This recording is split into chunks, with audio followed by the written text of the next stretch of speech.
Studenti u blokadi Fakulteta dramskih umetnosti objavili su dokumentarni film Expo 2027 Skok u budućnost, koji upozorava da Srbija jureći ka svetskoj izložbi 2027. klizi u poznati mega event sindrom, ogromna zaduživanja, specijalne zakone koji zaobilaze urbanističke ekološke norme i gradnju infrastrukturnih mastodonata, od novog nacionalnog stadiona do čitavog Expo grada koje građani nisu tražili, a plaćaće ih decenijama.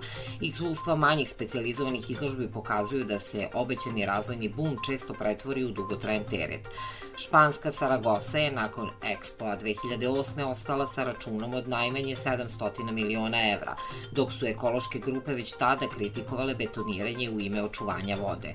U južnokorejskom Jeosu, gde je za Expo 2012 potrošeno oko 10 milijardi vona, oko 7 milijardi evra, već godinu dana posle sajma kompleks izjavio prazan, a lokalni hotelijeri i ugostitelji beležili su pad prometa od 30 do 40%. Najdrastičniji primer stiže iza Stane. Bivši ministar sporta i predsjednik organizacionog odbora Expo 2017. osuđen je na 14 godina zatvora zbog primanja mita, dok su procene troškova varirale od 3 do 5 milijardi dolara. Upravo zato stručnjaci upozoravaju da se iza zvučnih slogana o podizanju međunarodnog ugleda često kriju socijalni rezovi, zamena zelenih površina betonom i sunovrate ekoloških okolnosti, a objekti ostaju bez jasne namene posle zatvaranja kapija sajma. Poruka studenata FDU u nedavno objavljenom filmu Expo 2027 Skok u budućnost državi je jasna. Ako se Expo 2027 nastavi postojećom putanjom, Srbija rizikuje da kupi kartu u jednom smeru za ekonomsku periferiju i ekološki minus umesto za prozor u svet.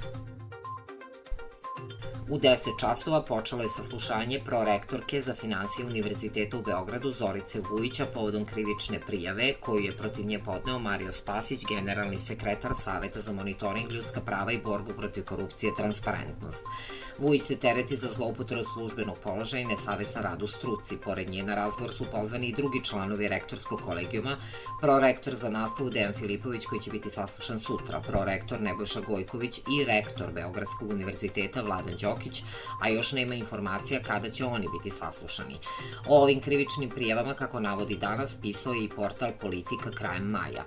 Taj portal, piše Danas, je preneo Spasićevu izjavu da je krivične prijave podneo zbog sumnje da su rektor i prorektori izvršili krivična dela zloupotrebe službenog položaja iz člana 359 stav 1 i nesavesnog rada u službi iz člana 361 stav 2 i 3 krivičnog zakonika.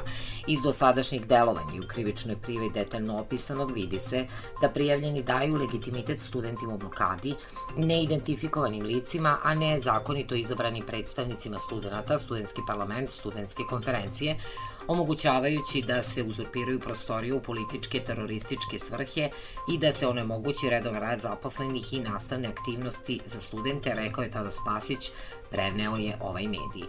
Rektor Đokić i ostali dekani došli su da pruže podršku prorektorki za finansije.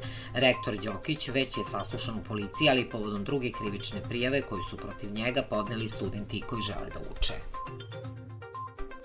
Nekoliko desetina građana, uglavnom žitelja sremskog sela Ašanja, okupili su se ispred zgrade Osnovnog suda u Rumi, gde danas pred tužiocem treba da bude saslušan Jovan Radojčić, poljoprivrednik iz tog sremskog mesta. Njemu se na teret stavlja nanošenje teške telesne povrede u pokušaju. Građana je na protest pozvao Jovanov otac Zoran, koji tvrdi da njegovom sinu lokalni moćnici žele da napakuju određeno krivično delo.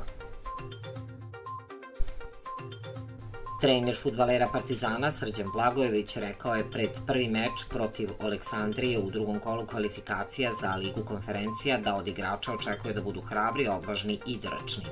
Prva utakmica drugog kola kvalifikacija za Ligu konferencije između ukrajinske Aleksandrije i Partizana igraće se u četvrtak od 19 časova u poljskom gradu Katovice. Blagojević je na beogradskom aerodromu pred poletanje za Poljsku rekao da očekuje drugačiji Partizan u odnosu na prvi meč u sezoni i gostovanje AEK-u. Do kraja dana pretežno sunčano i veoma toplo, vetar slab i umeren, severni i severoistočni, najviša dnevna temperatura od 32 na severozapadu i zapadu do 38 stepeni na jugu i jugoistoku Srbije.